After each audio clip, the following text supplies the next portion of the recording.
హే Julia, నువ్వెక్కడున్నావా? నేను నీకోసమే చూస్తున్నాను. బాగా చదివి చదివి చాలా టైర్డ్ అయిపోయాను.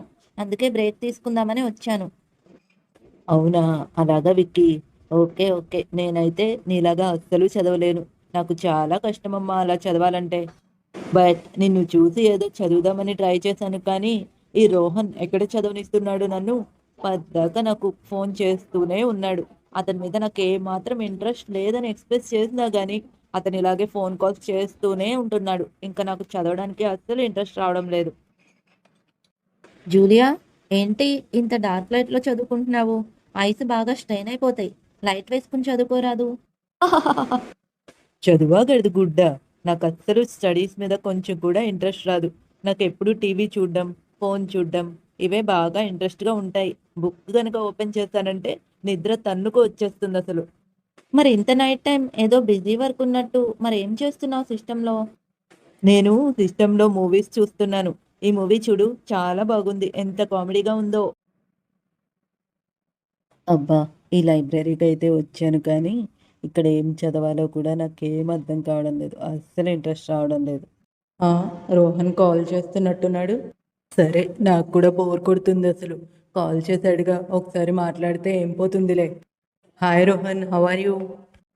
Wow! What a surprise Julia! నువ్వు నా కాల్ లిఫ్ట్ చేసావా? ఇన్ని డేస్ నుంచి ట్రై చేస్తుంటే ఈరోజు లిఫ్ట్ చేసావా? Great. Thank you so much. అవును, నువ్వెక్కడున్నావు? నేను లైబ్రరీలో ఉన్నాను రోహన్. మరి నువ్వు?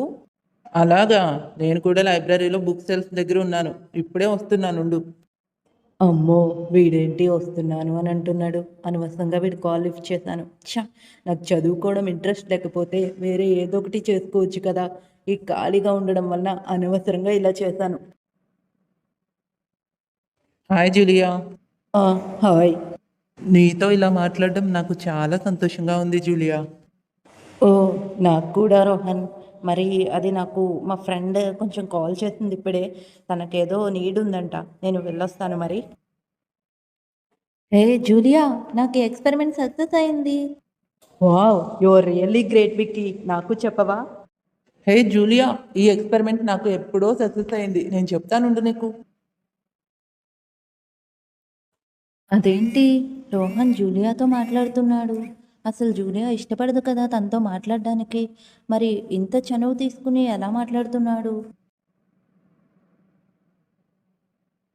అబ్బా! ఈ రోహన్ దగ్గర ఇంత కంటెంట్ ఉందా? ఎంత ఇంటెలిజెంట్ స్టూడెంటో ఇతను. ఇన్ని రోజులు నాకు అస్సలు తెలియలేదు. సరే రోహన్, మరి ఇక క్లాస్ టైమ్ అయిపోయింది కదా వెళ్దాం. విక్కీ, రోషన్ అంత ఇంటెలిజెంట్ అని నేను అస్సలు అనుకోలేదు తెలుసా? ఎంత బాగా ఎక్స్‌ప్లెయిన్ చేశాడో. నేనైతే చాలా ఇంప్రెస్ అయిపోయాను. అవునా! అలాగా? ఏంటో నీ బిహేవియర్‌లో ఈ చేంజ్ అసలు. అవును జూలియా, ఇంతకు నువ్వు డైలీ ప్రేయర్ చేసుకుంటున్నావా లేదా? ఇంతకు ముందు నాతో కలిసి ప్రేయర్ చేసేదానివి కదా! ఇప్పుడు నాతో రావట్లేదు. సర్లే, నీకు పర్సనల్ ప్రేయర్ చేసుకోవాలని ఇంట్రెస్ట్‌గా ఉందేమో అనుకుని నేను నిన్నేమి పిలవట్లేదు. ప్రేయరా? బాబోయ్! అప్పుడు కొన్ని డేస్ చేశాను. తెగ మైండ్ తినేసింది. సర్లే ఎలాగోలా వదిలించుకున్నాననుకుంటే మళ్ళీ ఈ ప్రేయర్ గోలేంటి నాకు? ఖాళీగా ఉంటే ఎంత సంతోషంగా ఉంటుందో తినకేం తెలుసు. ఎప్పుడూ ప్రేయర్ చేసుకుంటుంది, చదువుకుంటుంది, అనవసరమైన పనులన్నీ చేస్తుంది. ఖాళీగా ఉంటే మైండ్‌కి ఎంత రిఫ్రెష్‌గా ఉంటుందో తినకి చెప్పినా అర్థం కాదులే. ఏంటి జూలియా ఆలోచిస్తున్నావు? నువ్వు ప్రేయర్ చేసుకోవట్లేదా ఏంటి? హా! అది అదేం లేదులే విక్కీ. సరేలే, మనం ఫ్రెష్ అయిన తర్వాత అన్నీ మాట్లాడుకుందాం. హాస్టల్ వచ్చేసింది కదా! పరలోకమందున్న మా తండ్రి, నీకే స్తుతులు, స్తోత్రములు దేవా. మా రోజంతటిలో మీరు మాకిచ్చిన సహాయమును బట్టి మీకు వందనములు తండ్రి. మా స్టడీస్‌లో మీరు మాకు తోడుంటున్న విధానమును బట్టి మీకు వందనములు. మాకు మీరిస్తున్న జ్ఞానమును బట్టి వందనములు దేవా. తండ్రి, ఈ యవ్వన కాలంలో మేముండగా మేము తప్పిపోకుండునట్లు మా యవ్వన కాలమంతటిని కాచి కాపాడుతున్నందులకై నీకు వందనములు తండ్రి. మీరు నాకిచ్చిన స్నేహితులను బట్టి మీకు వందనములు తండ్రి.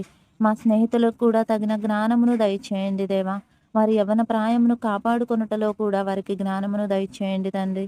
నా జీవితంలో మీరు పెట్టిన స్నేహితుల పట్ల మీరే చిత్తము కలిగి ఉన్నారో, మమ్మల్ని ఇక్కడ సమకూర్చడానికి మీ ఉద్దేశ్యం ఏమై ఉన్నదో, ఆ ఉద్దేశ్యములన్నీ కూడా మా మధ్యలో మీరు నెరవేర్చమని యేసు నామమున వేడుకుంటున్నాను తండ్రి. ఆమేన్.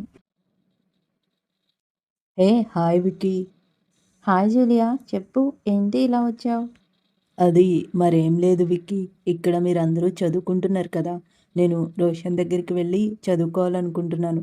అతనితో పాటు కలిసి చదువుకుంటుంటే నాకు అన్నీ బాగా అర్థమవుతున్నాయి. అతనికి చాలా నాలెడ్జ్ ఉంది. బాగా ఎక్స్‌ప్లెయిన్ చేస్తున్నాడు కూడా. Julia, do you think are you going in the right path? హా!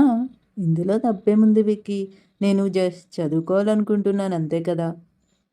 అలాగా, నేను నిన్ను చాలాసార్లు చదువుకుందాం రా జూలియా అని పిలిచాను.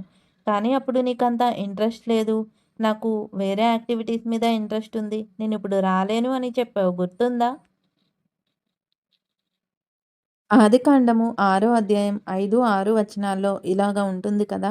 నరుల చెడుతనము భూమి మీద గొప్పదనియు, వారి హృదయం యొక్క తలంపులలోని ఊహ అంతయు ఎల్లప్పుడూ కేవలము చెడ్డదనియు యెహోవా చూచి, తాను భూమి మీద నరులను చేసినందుకు యెహోవా సంతాపము నొంది తన హృదయములో నొచ్చుకొనెను అని. అదే విధముగా ఇర్మియా గ్రంథము 17వ అధ్యాయం 9, 10 వచనాల్లో చూసినట్లయితే, హృదయము అన్నిటికంటే మోసకరమైనది, అది ఘోరమైన వ్యాధి కలది, దాని గ్రహింపగలవాడెవడు? ఒకని ప్రవర్తనను బట్టి వాని క్రియల ఫలము చొప్పున ప్రతీకారము చేయుటకు యెహోవా అను నేను హృదయమును పరిశోధించువాడను, అంతరింద్రియములను పరీక్షించువాడను. నరుని హృదయము ఎంతో మోసకరమైనదని వాక్యము సెలవిస్తుంది. ఎంత వెతికినా సరే అంత కీడు, అంత చెడుతనము, అంత మోసము, అంత దుష్ప్రభావము నరుని హృదయము మీద ఉన్నదని వాక్యము సెలవిస్తుంది. ఆ హృదయమును బట్టి దేవుడు నరులను చేసినందుకు ఎంతో పరితాపము నొందినట్లు కూడా వాక్యము బోధిస్తుంది. కాబట్టి మన హృదయము మనల్ని మోసపుచ్చుకోకుండా చూడాలంటే కేవలము వాక్యము మాత్రమే. ఆ మోసాన్ని మనం పసిగట్టి ఆ మోసములో మనం పడకుండా మన జీవితాలను భద్రము చేసుకొనున్నట్లుగా మనల్ని కాపాడునది దేవునితో మన సన్నిహిత్యం మాత్రమే. అవును జూలియా, నువ్వు చదువుకోవడానికే వెళ్తున్నట్లు నీ హృదయము నీకు చూపిస్తుంది. కానీ అసలైన మోసం ఏమిటి అనేది నీకు తెలియాలన్నా, నువ్వు చూడాలన్నా, నువ్వు దేవునితో సంబంధం కలిగి జీవించు. దేవుని వాక్యము ప్రతిరోజు చదువు. దేవుని వాక్యముతో నువ్వు అనుబంధాన్ని పెంచుకో. అప్పుడు నువ్వు వెళ్ళే దారి సరైనదా, నువ్వు వెళ్ళే మార్గం కరెక్టేనా అని నీకు అర్థమవుతుంది. సామెతలు 21వ అధ్యాయం 2వ వచనంలో ఉన్నట్లుగా, ఒకడు తనకేర్పరచుకొనిన మార్గము ఎట్టిదైనను తన దృష్టికది న్యాయముగానే అగపడును. యెహోవాయే హృదయములను పరిశీలన చేయువాడు. ఎవరు వెళ్ళే మార్గము వాళ్ళ దృష్టికి సరైనదిగానే కనిపిస్తుంది. మనల్ని మనం అద్దంలో చూసుకున్నప్పుడు మాత్రమే మన యొక్క లోపాలను మనం తెలుసుకోగలుగుతాము. అలా మనకున్న అద్దము మన బైబిల్ మాత్రమే. మనం ఎప్పుడైతే ఆ బైబిల్లోనికి చూసి నరుడు ఏ విధముగా ఉండడం మంచిది అని మనము తెలుసుకోగలుగుతామో అప్పుడే మన నడతను మనము సరిచేసుకోగలుగుతాము. లేదంటే ఎవరి దృష్టికి వారి మార్గము సరైనదిగానే కనిపిస్తుంది. హా! విక్కీ, అవునవును. నువ్వు చెప్పింది నిజమే. సరే, ఈసారికి మరి అతనికి చెప్పాను కదా! సో, వెళ్ళి అతనితో పాటు కలిసి చదువుకుంటాను. నెక్స్ట్ టైమ్ నుంచి అతన్ని అవాయిడ్ చేస్తాను. ఒకవేళ మన బట్టలకి గనక నిప్పు అంటుకోవడాన్ని మనం చూసినట్లయితే దాన్ని అప్పటికప్పుడే ఆర్పివేస్తాము. ఎందుకంటే ఆ నిప్పు మనల్ని పూర్తిగా దహించి వేస్తుందని మనకి తెలుసు కాబట్టి. అదేవిధంగా మనం ఎక్కడైతే పాపంలో పడుతున్నాము అని మనకి సందేహం వచ్చిందో ఆ పాపాన్ని మనం ఆ క్షణంలోనే మనం దాన్ని కట్ చేసేయాలి. లేదంటే నిప్పు దహించినట్లుగా పాపము మనిషిని దహించి వేస్తుందని జ్ఞాపకముంచుకో జూలియా. అవును విక్కీ, నువ్వు చెప్పింది నిజమే. సరే మరి. అలాగైతే నేను రోషన్ దగ్గరికి వెళ్ళను. నాకు కొంచెం ఏమీ బాగోలేదు మనసులో. నేను వెళ్ళి రెస్ట్ తీసుకుంటాను ఈసారికి. చూడు జూలియా, మనకున్న ఈ సమయాన్ని మనం వాక్యానుసారంగా ఉపయోగించుకున్నట్లయితే దేవుడు మన జీవితం పట్ల ఆయనకున్న ప్రణాళికలు, ఆయన మన పట్ల కలిగి ఉన్న గొప్ప కార్యాలు నెరవేరుస్తాడు. కానీ ఎప్పుడైతే మనం మన సమయాన్ని ఐడల్‌గా, ఖాళీగా ఉంటూ దాన్ని ఈ లోకంలో ఉన్న వాటికి ఆకర్షితులైపోయి ఈ సమయాన్ని వృధా చేస్తామో అప్పుడు సాతాను ఆ సమయాన్ని వాడుకుని మనల్ని ఇంకా దేవునికి దూరం చేసి మన జీవితాన్ని కూడా నశింపజేయడానికి ప్రయత్నిస్తాడు. ఆ! కానీ నా మనసేం బాలేదు. అందుకే నేను కొంచెం రెస్ట్ తీసుకుంటాను విక్కీ, ప్లీజ్. అబ్బా! ఇలా ఖాళీగా ఎంతసేపు ఉంటాము? సర్లే ఒకసారి ఫోన్ తీసుకుందాం. రోషన్ కాల్ చేస్తే అస్సలు లిఫ్ట్ చేయదు. వామ్మో! 20 మిస్డ్ కాల్సా రోషన్ నుంచి? నేను రాలేదని చెప్పి అతను ఫీల్ అయినట్టున్నాడు. హాయ్ రోషన్, ఏంటి ఇన్ని టైమ్స్ కాల్ చేశావు? నేను వస్తానని చెప్పాననా? అది నాకు ఈరోజు కొంచెం కుదరలేదు రోషన్. నీకు చెప్దామనుకున్నాను కానీ నేను మర్చిపోయాను. I'm sorry Roshan. ఇంకోసారైతే ఇలా చేయను. హే జూలియా, మరి అదేమీ లేదు. నేను ఇక్కడ క్యాఫ్టీరియాకొచ్చాను. ఈరోజు మార్నింగ్ నుంచి నాకు అస్సలు ఏమీ బాగోలేదు. అయినా నువ్వు స్టడీస్ కోసమని వస్తానన్నావని నీకోసం నేనక్కడ చాలాసేపు వెయిట్ చేశాను. చాలా నీరసం అనిపించింది. అయినా నువ్వు వస్తానన్నావని చాలాసేపు ఎదురు చూశాను. కానీ నువ్వు ఎంతసేపటికి రాకపోయేసరికి ఇంకా ఇప్పుడే ఇటు వచ్చాను క్యాంటీన్‌కి. నువ్వు కూడా రా జూలియా. నాకు కొంచెం రిఫ్రెష్‌మెంట్‌గా ఉంటుంది. ఒంట్లో ఏం బాలేదు కదా! అయ్యో! అలాగా రోషన్. నా కోసం అంతసేపు వెయిట్ చేశావా బాలేకపోయినా? I'm so sorry Roshan. నేనిప్పుడే వస్తున్నాను. అయ్యో భగవంతుడా! నేను నీ వాక్యము చేద్దామని ఎంత మనసులో అనుకున్నా కానీ, ఏంటో నా పరిస్థితులు మాత్రం ఇలాగే వస్తున్నాయి. మరతను అప్పటి వరకు నా కోసం వెయిట్ చేశాడు. ఎంత బాలేకపోయినా. ఇప్పుడు నేను వెళ్ళకపోతే బాగోదు కదా! ఇంక నేను వెళ్ళాలి మరి. నేను ఆ విక్కీ చెప్పిందంతా విన్నాను. ఇంత కష్టపడి ట్రై చేస్తుంటే తను అంతలా చెడగొడుతుంటే నేనెందుకు ఊరుకోవాలి?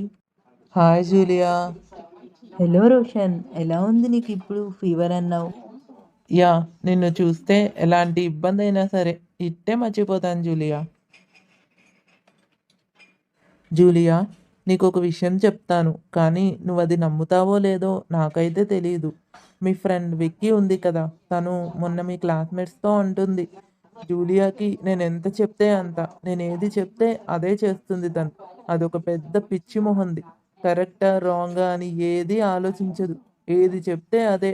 అదే కరెక్ట్ అన్నట్టు చేస్తుంది అని.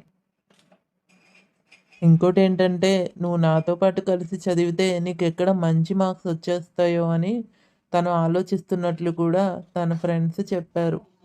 సరే, సరే. వాళ్ళు చెప్పేదేముందిలే కానీ, ఎప్పుడూ కూడా తను నిన్ను "జూలియా రా మనం కలిసి చదువుకుందాం, కలిసి ప్రేయర్ చేసుకుందాం, ఎప్పుడూ ఖాళీగా ఉండకూడదు, ఈ లోకంలో ఉన్న వాటి మీద నువ్వు మనసు పెట్టకూడదు" అని చెప్తుందే కానీ, తను నిజమైన ఫ్రెండ్ అయితే ఎప్పుడూ కూడా నిన్ను బలవంతంగా తీసుకువెళ్ళి ఎందుకు చదివించలేదు? నీకది మంచి దారైనప్పుడు తను మరి నిన్ను ఎలాగైనా సరే తీసుకువెళ్ళి అలా చదువుకునేలాగా చేయాలి కదా! మరలా కాకుండా నీకు ఇంట్రెస్ట్ వచ్చిన నాతో చదువుకుంటానంటేనేమో వాక్యమని, అదని, ఇదని బోధిస్తూ ఉంటుంది. మరి తనేం చేస్తుందో నువ్వే ఆలోచించుకో జూలియా. అవును. నువ్వు చెప్పేది కూడా నిజమే. అందుకే కొంచెం ఎవరితో ఎలా ఉండాలో తెలుసుకో జూలియా. ఎవరు ఎలాంటి వాళ్ళు అనేది నువ్వే గ్రహించుకుంటూ ఉండాలి. నువ్వే అర్థం చేసుకోవాలి. అన్నట్టు మర్చిపోయాను. నువ్వు ఈ డ్రెస్‌లో చాలా అందంగా కనిపిస్తున్నావు జూలియా. ఛ! ఇన్ని రోజులు నేను విక్కీని అనవసరంగా నమ్మాను. ఇంత గుడ్డిగా నమ్మానో ఈ మనిషిని. ఏదో దేవుడి బిడ్డ మంచిది చెప్తుంది కదా అని అనుకుంటే, మనసులో ఇంత కుళ్ళు, ఇంత ద్వేషం పెట్టుకుని దేవుడినెలా ఆరాధిస్తుందసలు? తనకన్నా నేనే నయము. అసలు దేవుడి దగ్గరికే వెళ్ళను. అలా అని ఇలాంటి చెడు స్వభావము పెట్టుకోను. ఇంతటి చెడుతో దేవుని వాక్యం బోధిస్తుంది మళ్ళీ అందరికి. ఇంతకాలం తనతో ఎలా ఉన్నానో నాకే చాలా చిరాగ్గా ఉంది. పైగా నేనెక్కడ అన్నీ బాగా చదివేసుకుని తనకన్నా మంచి స్కోర్ తెచ్చుకుంటానో, రోషన్ లాంటి మంచి క్యాండిడేట్ నాకు ఫ్రెండ్ ఎక్కడైపోతాడో అని మనసులో అంత కుళ్ళు పెట్టుకుంది. ఈ రోజు నుంచి తను చెప్పేది అస్సలు వినను. దేవుడు ఈ లోకముని ఎంత అందముగా సృష్టించాడో దీన్ని చూస్తుంటే మనకి అర్థమవుతుంది కదా! ఈ లోకంలో ఉన్న వాటిని దేవుడు అంత అందముగా, అద్భుతముగా సృష్టించినప్పుడు ఎంతో శ్రేష్టముగా ఎంచిన మానవుడి పట్ల ఆయనకి ఎన్నో ప్రణాళికలు, ఎన్నో తలంపులు, ఎంతో అద్భుతమైన రీతిగా మన జీవితం ఉండాలని ఆయన నిర్ణయించి ఉంటాడు కదా కల్పన. అవును విక్కీ నిజమే. కానీ నేనెందుకో మరి మన మార్క్స్ కోసం, లెక్చరర్స్ యొక్క ఇంప్రెషన్ కోసం తెగ బాధపడిపోతూ ఉంటున్నాను. నీ మాటలు నాకెంతో ఆదరణనిచ్చాయి. Thank you so much Vicky. ఇక దేవుడు నన్నెంత ప్రేమిస్తున్నాడో, నా జీవితం పట్ల ఆయన ఎంత అద్భుతమైన, అందమైన ప్రణాళికలు కలిగి ఉన్నాడో అర్థమయ్యేలాగా చెప్పావు. బాబోయ్! వీళ్ళేంట్రా బాబు! ఇంత పొద్దున్నే మొదలుపెట్టేసింది ఈ విక్కీ. ఆమెకి పట్టిన పిచ్చిని అందరికీ ఎక్కించాలని చూస్తుంది. ఎవ్వరికీ అర్థమై చావట్లేదు. అసలైన ఈ విక్కీ చెప్పేవన్నీ నిజాలేనా? నిజంగా బైబిల్‌లో ఉన్న మాటలే చెప్తుందా తిను? రేపు ఆదివారం కదా! ఒకసారి నేనే చర్చ్‌కి వెళ్లి చూసొస్తే అంతా అర్థమైపోతుంది. Praise the Lord church. ఈరోజు దేవుడు మనల్ని సజీవుల లెక్కల్లో ఉంచినందుకు ఆయనకే స్తుతి మహిమ. అన్నట్టు మీరు అనుకుంటున్నారా, ఈరోజు నేను ఏదో దేవుని మందిరాన్ని చూసిపోదామని వచ్చాను, ఇక్కడ ఏం జరుగుతుందో, ఎలా ఉంటుందో, ఏం చెప్తారో ఊరికే చూసిపోదామని వచ్చానని. కానీ అది మీరు వచ్చింది కాదు, దేవుని ఆత్మే మిమ్మల్ని ఇక్కడికి నడిపించింది. ఆయన మీతో మాట్లాడాలని అనుకుంటున్నాడు కాబట్టే మీరు ఈ దినమున ఇక్కడ ఉన్నారు.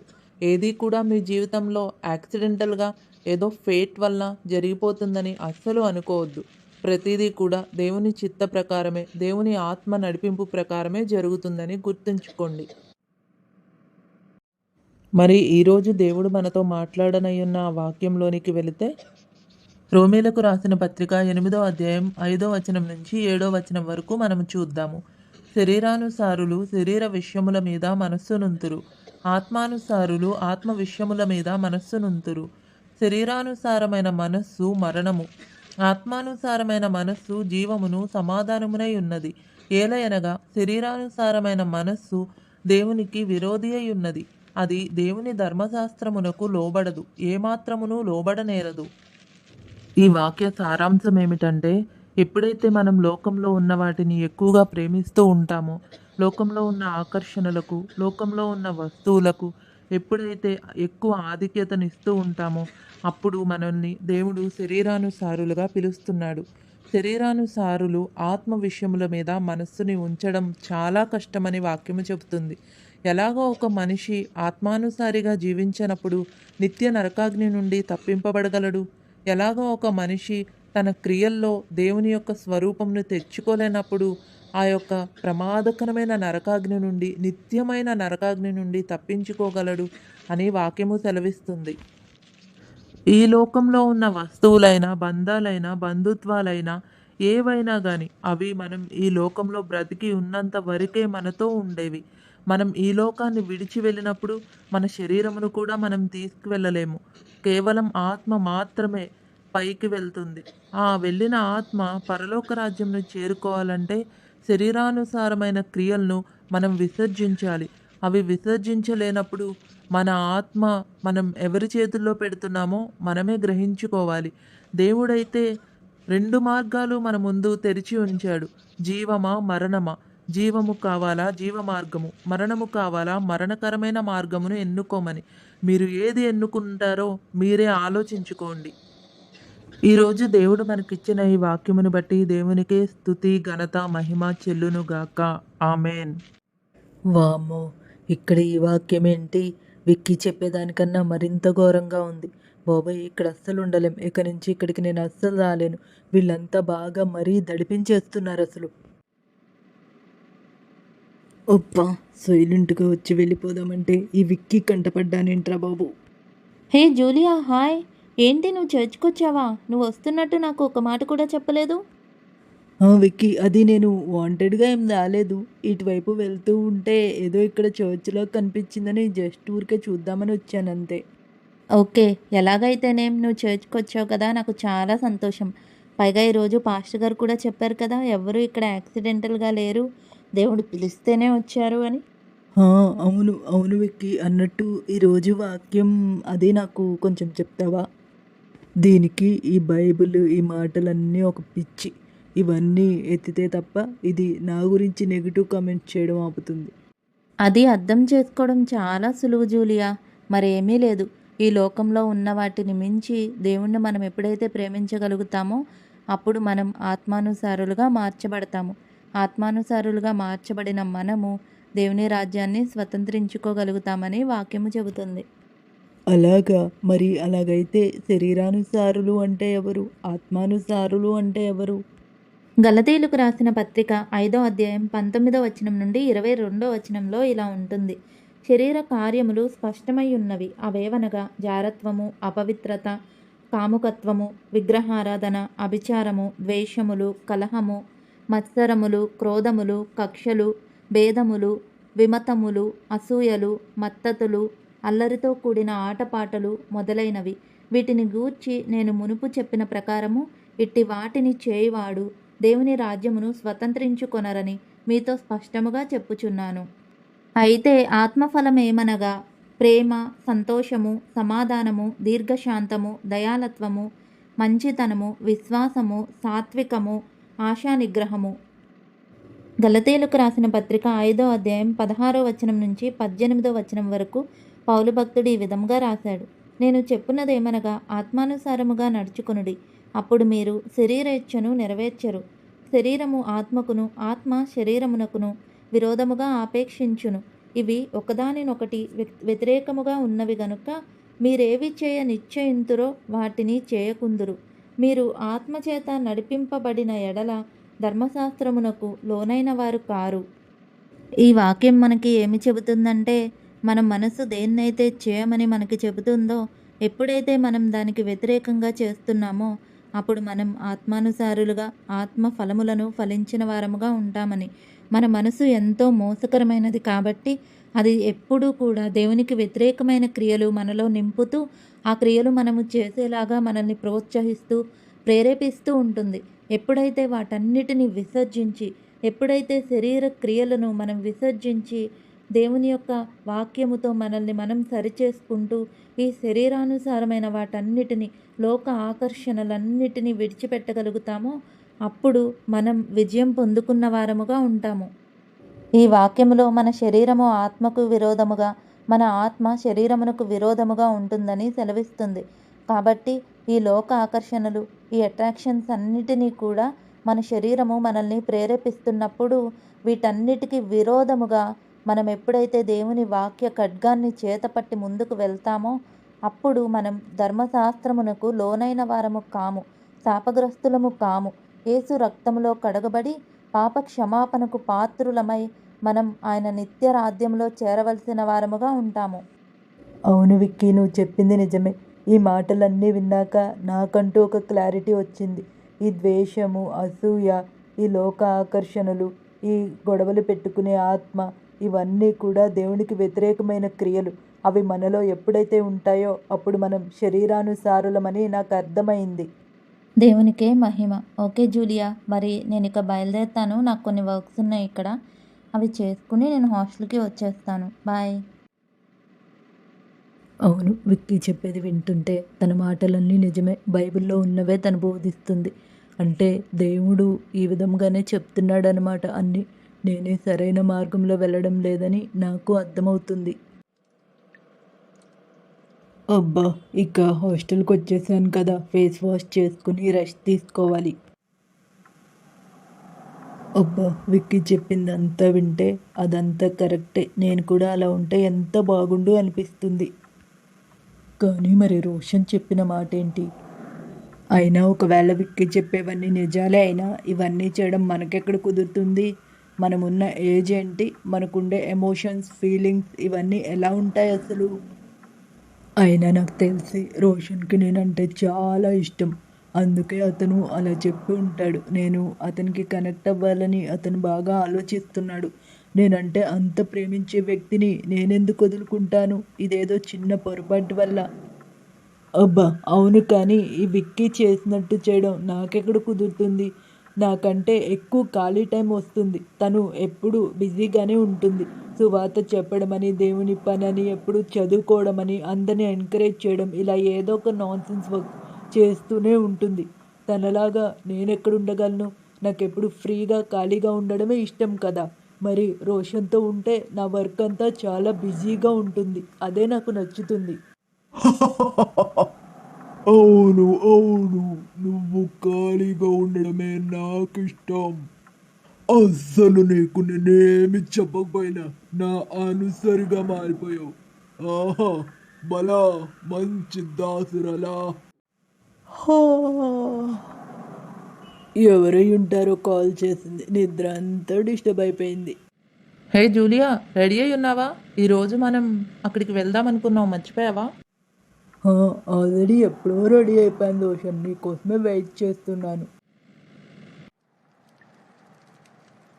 ఈ రోజు ఎలాగైనా సరే రోషన్ నన్ను ప్రపోజ్ చేసేలాగా చేయాలి. రోషన్, ఈ ప్లేస్ ఎంత అమేజింగ్గా ఉందో తెలుసా? కానీ ఎందుకు రోషన్ ఇంత ఖర్చు పెట్టుకుని నన్ను ఇంత దూరం తీసుకొచ్చావు? నీతో ఇలా అడిగించుకోవడం కోసమే నేను ఇక్కడికి వరకు నిన్ను తీసుకొచ్చాను. ఏంటి రోషన్, ఏమీ మాట్లాడవు? జూలియా, ఎందుకంటే అది మరి చెప్పిన తర్వాత నీకు నచ్చినా నచ్చకపోయినా మన ఫ్రెండ్షిప్ మాత్రం నువ్వు కట్ చేయకూడదు, ఓకేనా? నువ్వు కనుక నాతో మాట్లాడకపోతే నాకు ప్రాణం పోయినట్టు అయిపోతుంది. చెప్పు రోషన్. అది జూలియా, నేను నిన్ను ఎప్పటి నుంచో లవ్ చేస్తున్నాను. నువ్వు ఒప్పుకుంటే మన స్టడీస్ అయిపోయిన తర్వాత నేను నిన్ను మ్యారేజ్ చేసుకోవాలని అనుకుంటున్నాను. అది కూడా నీకు ఇష్టమైతేనే. నాకు okay Roshan, I love you too. Hey Kalpana, ఏంటది? జూలియాలా ఉంది. జూలియా ఏంటి రోషన్ కార్లో వస్తుంది? అసలు ఏం జరుగుతుంది? ప్రియమైన నా తండ్రి, నా దేవా, నీకే స్తుతులు స్తోత్రములు తండ్రి. మా యవ్వన కాలమును మేము జాగ్రత్తగా కాపాడుకుంటకు మాకు సహాయమును దయచేయండి దేవా. అనుదినము నేను నా స్నేహితుల గురించి చేస్తున్న మనవిని దయచేసి జ్ఞాపకము చేసుకోండి తండ్రి. నా స్నేహితురాలు జూలియా ఎక్కడైనా తప్పిపోయినట్లయితే ఆమెను సరిచేయండి తండ్రి. పరిస్థితుల ప్రభావం వలనో ఈ లోక ఆకర్షణల వలనో తప్పిపోతున్న మమ్మల్ని దయచేసి జ్ఞాపకం చేసుకోండి దేవా. ఆ బిడ్డ లోక ఆకర్షణలకు దూరమయ్యి నీ వాక్యములో నిలకడగా ఉండుటకు సహాయమును దయచేయమని యేసు నామమున వేడుకుంటున్నాను తండ్రి, ఆమెన్. జూలియా, నువ్వెక్కడి నుంచి వస్తున్నావు? నువ్వేంటి రోషన్ కార్లో వస్తున్నావు? నేను ఆ విండోలో నుంచి అంతా చూశాను. ఏం చేస్తున్నావు అసలు నువ్వు? నేనేం చేస్తున్నానో నీకు చెప్పాలా ఏంటి? నువ్వేమన్నా మా పేరెంట్స్వా అన్నీ నీతో షేర్ చేసుకోవడానికి? వెళ్ళు. జూలియా, అది కాదు. నేను నీకు ఎప్పటి నుంచో చెప్తూనే ఉంటున్నాను కదా, సాతాను మన యొక్క నడవడిని పాడు చేయడానికి ఈ లోక ఆకర్షణలకు మనల్ని గురి చేస్తుందని, శరీరానుసారంగా మనం జీవిస్తే మనం నిత్య నరకాగ్నిలకి వెళ్తామని. నువ్వైతే ఎప్పుడు చదువుకుంటూ ఆ బైబిల్ చదువుకుంటూ దేవుడి పని అని ఆ స్టడీకి సంబంధించిన బుక్స్ చదువుకుంటూ ఫ్రెండ్స్తో సువాత ప్రకటించుకుంటూ తిరుగుతావు. నీకు అసలు ఖాళీనే దొరకదు, ఖాళీ అస్సలు ఉండదు నీకు. కానీ నేను అలా కాదు, నేను నీలాగా ఉండలేను. మరి నాకేంటి టైం పాస్? నాకెక్కడ టైం ఉంటుంది? అందుకే నేను దోషంతో ఉంటున్నాను. నాకు అదే సంతోషంగా ఉంటుంది. నేను చెప్పేది అదే జూలియా. మనం ఎక్కడైతే మన సమయాన్ని వృధా పరుచుకుంటూ ఖాళీగా జీవిస్తూ ఉంటామో అక్కడ సాతాను వచ్చి మనల్ని పట్టుకుంటుంది. సాతాను మనకి అనవసరమైన ప్రేరేపణలన్నీ కలిగిస్తుంది, లోక ఆకర్షణలకు గురి చేస్తుంది, అడ్డమైన చెత్త అంతా మన మైండ్లో పెట్టి మనల్ని ఈ లోక సంబంధులుగా మార్చేసుకుంటుంది. అందుకే అదే నేను కూడా చెప్తున్నాను నీకు. ఎప్పుడూ కూడా దేవునిలో ఉంటూ నీ జీవితాన్ని గడిపితే నువ్వు ఈ లోక ఆకర్షణల నుంచి దూరంగా బ్రతకగలుగుతావు. అమ్మా మహాతల్లి, నువ్విక్కడి నుంచి వెళ్ళమ్మా. ప్రియమైన నా తండ్రి, దేవా, నీకే స్తుతులు స్తోత్రములు తండ్రి. జూలియాని ఎలాగైనా సరే ఆ యొక్క పాపము నుంచి విముక్తి కలిగించండి. ఆ లోక ఆకర్షణల నుండి తను బయటికి వచ్చేలాగున సహాయమును దయచేయండి. ఆ బిడ్డను తండ్రి మీరు మీ రక్షణలో కొనసాగించుకోమని యేసు నామమున వేడుకుంటున్నాను తండ్రి, ఆమెన్. వావ్, రోషన్ వాళ్ళ ఇల్లు ఇంత పెద్దదని అస్సలు అనుకోలేదు. I'm really so lucky. Vicky మాట కనుక వినుంటే ఇంత అవకాశాన్ని అస్సలు చేజార్చుకునేదాన్ని. రోషన్ ఇంత ఆస్తిపరుడని అస్సలు అనుకోలేదు. సరే, ఎలాగైతేనేం ఈ దారిలో వెళ్తుంటే రోషన్ కనిపించాడు కాబట్టి ఇది అతని హౌస్ అని అర్థమైంది. రేపు సడన్గా వచ్చి రోషన్ని సర్ప్రైజ్ చేయాలి. వాళ్ళ పేరెంట్స్కి మా విషయం చెప్పాలి ఎలాగైనా సరే. హాలే ఇంత పెద్దగా ఉంటే వీళ్ళకి ఎంత ఆస్తిపరులో ఏంటో. హాయ్, హలో, ఎవరండి మీరు? ఏంటి ఇలా వచ్చారు? మీకు ఎవరు కావాలి? అది నా పేరు జూలియా మ్యామ్. రోషన్ మీకు అంతా చెప్పే ఉంటాడు. మీరు రోషన్ సిస్టరా మ్యామ్? లేదే, రోషన్ నాకేమీ చెప్పలేదే. ఇలా రండి, ఇక్కడ కూర్చొని మాట్లాడదాం. అది నేను రోషన్ వాళ్ళ క్లాస్మేట్ని మ్యామ్. జస్ట్ ఊరికే మిమ్మల్ని కలిసి వెళ్దామని ఇటు వచ్చాను అంతే. ఓ అలాగా, అలాగేనమ్మా, ఓకే. మీరు రోషన్కి ఏమవుతారు ma'am? Roshan is my husband and I'm working as software. ఏంటి ఏమైందమ్మా అలా చూస్తున్నారేంటి? అది మరేం లేదు మ్యామ్. నేను ఇక్కడికి మళ్ళీ ఇంకోసారి వస్తాను మ్యామ్ మీ ఇంటికి. Okay sure. మీరు రావాలనుకున్నప్పుడు ఖచ్చితంగా మీరు మా ఇంటికి రావచ్చు. No restrictions, no objections. Bye. Ma'am but ఒక స్మాల్ డౌట్ నాకు. మీరు జాబ్ చేస్తుంటే రోషన్ ఇంకా స్టడీస్లో ఉన్నాడేంటి? మీకన్నా రోషన్ చిన్నవాడా? అయ్యో అదేం లేదమ్మా. రోషన్ నేను సేమ్ ఏజ్ అండ్ రోషన్ నేను school classmates. Roshan BTech fail అవ్వడం వల్ల తను ఇంకా కంటిన్యూ చేస్తూనే ఉన్నాడు. నాకు రీసెంట్గా జాబ్ వచ్చింది. సో నాకు జాబ్ వచ్చింది కదా అని మేము మ్యారేజ్ చేసుకున్నాం రీసెంట్గా. Okay okay ma'am bye. ఛ! విక్కీ ఎంత చెప్తున్నా గానీ అస్సలు పట్టించుకోలేదు. పైగా తన మీద ఎదురు తిరిగి తనేదో నా లైఫ్‌ని స్పాయిల్ చేస్తుందన్నట్టు తన్ని ఎంతో కఠినంగా మాట్లాడాను. కానీ తను చెప్పినట్టే నా జీవితానికి తగిన శాస్త్రే జరిగింది. అతను రెండో పెళ్లి చేసుకుంటున్నాడా నన్ను? అసలు అతను నన్నేం చేస్తాడో కూడా నాకు అర్థం కావడం లేదు. కానీ ఇప్పుడు కాలేజ్‌లో అంతా తెలిసిపోయింది. ఇప్పుడు అందరికీ నా మొహం నేను ఎలా చూపించగలను? ఇక నేనైతే బ్రతకలేను. అస్సలు దేవుడు కూడా నన్ను అస్సలు క్షమించాడు. నేను చేసిన తప్పు అంత ఘోరమైనది. ఎన్నిసార్లు దేవుడు నన్ను విక్కీ ద్వారా హెచ్చరిస్తున్నా కొంచెం కూడా పట్టించుకోలేదు. నేను దేవుడికి కూడా నా మొహం అస్సలు చూపించలేను. ఇక నేను బ్రతకను. హే! తనేంటి కల్పన? తను మన జూలియాలా ఉంది. ఏం చేస్తుంది తను? సూసైడ్ అటెంప్ట్‌లా ఉందేంటి? పద వెళ్ళి చూద్దాం. జూలియా ఏం చేస్తున్నావు నువ్వు? ఏంటిదంతా అసలు? I'm really sorry Vicky. నీ మాట అస్సలు వినలేదు. ఈరోజు నా జీవితం అంతా నాశనం అయిపోయింది. వావ్! రోషన్ వాళ్ళ ఇల్లు ఇంత పెద్దదని అస్సలు అనుకోలేదు. I'm really so lucky. Vicky మాట కనుక వినుంటే ఇంత అవకాశాన్ని అస్సలు చేజార్చుకునేదాన్ని. రోషన్ ఇంత ఆస్తిపరుడని అస్సలు అనుకోలేదు.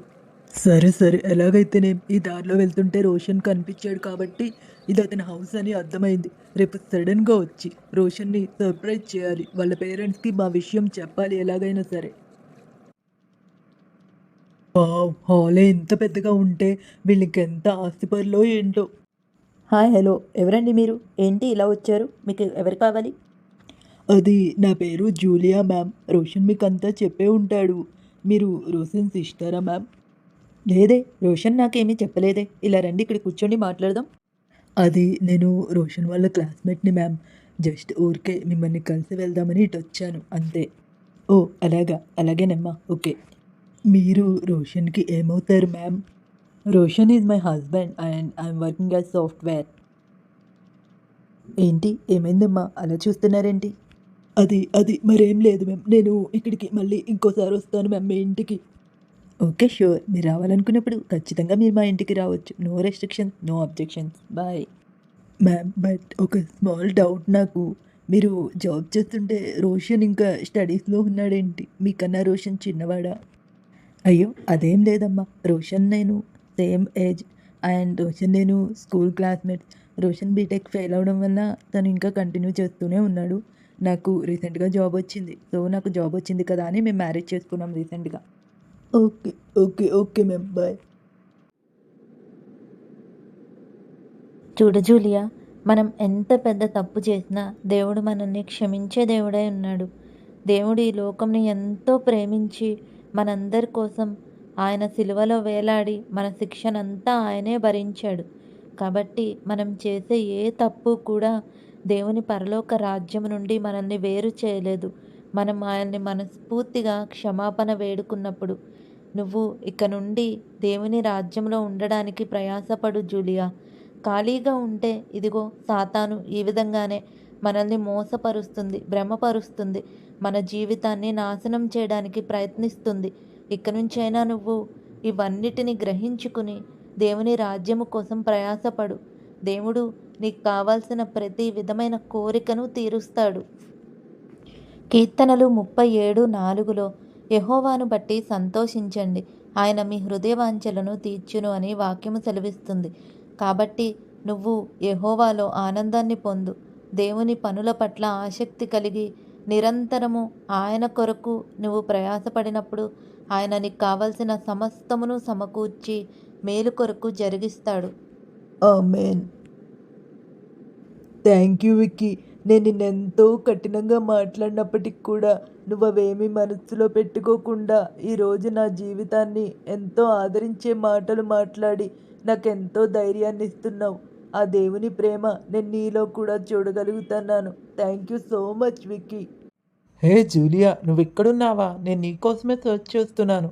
నిన్న మా ఇంటికి వచ్చినట్టున్నావు కదా నువ్వు. తను మా sister. Roshan, please get lost and get out of me. I don't want to talk with you. బాబోయ్, అంతా అర్థమైపోయినట్టుంది తనకి. ఇంక నేను సైలెంట్గా ఎస్కేప్ అయిపోవడమే మంచిది. Thank you lord Jesus. దేవా, జూలియా పట్ల ఇంత కృపా కనికరం కలిగి ఈ విషయంలో తనకు ఎలాంటి ప్రమాదకరమైన పరిస్థితులు ఎదురవ్వకుండా ఈ పరిస్థితిని ఇంత సులువుగా మీరు సాల్వ్ చేసినందుకు మీకే స్తుతులు, స్తోత్రములు దేవా. చూశారు కదా, దేవుడు మనం ఎంతటి ఘోరం పాపం చేసినప్పటికీ ఆయన మనల్ని క్షమించే దేవుడు. కానీ కొన్నిసార్లు ఆ పరిస్థితుల యొక్క పర్యవసానం మనం అనుభవించాల్సి వస్తుంది. అలాంటి కఠినకరమైన పరిస్థితులు రాక మునిపే మీరు మీ యొక్క పాపములో నుంచి విడుదల పొందండి. ఏ సమయమును కూడా వృధా పరచకుండా దేవుని సన్నిధిలో గడపండి. దేవుని క్రియల్లో మీ సమయాన్ని వెచ్చించండి. మీరు ఎందులోనూ నష్టపోరు. మీరు ఇచ్చిన దానికి దేవుడు తిరిగి 100 రెట్ల ప్రతిఫలము దయచేస్తాడు. ఆయన ఎవ్వరికీ అచ్చి ఉండే దేవుడు కాదు. మీరు మీ ప్రతిఫలాన్ని తప్పక పొందుకుంటారు దేవుని సన్నిధిలో మీరు సమయాన్ని వెచ్చించినప్పుడు. ఆమేన్. Praise the lord.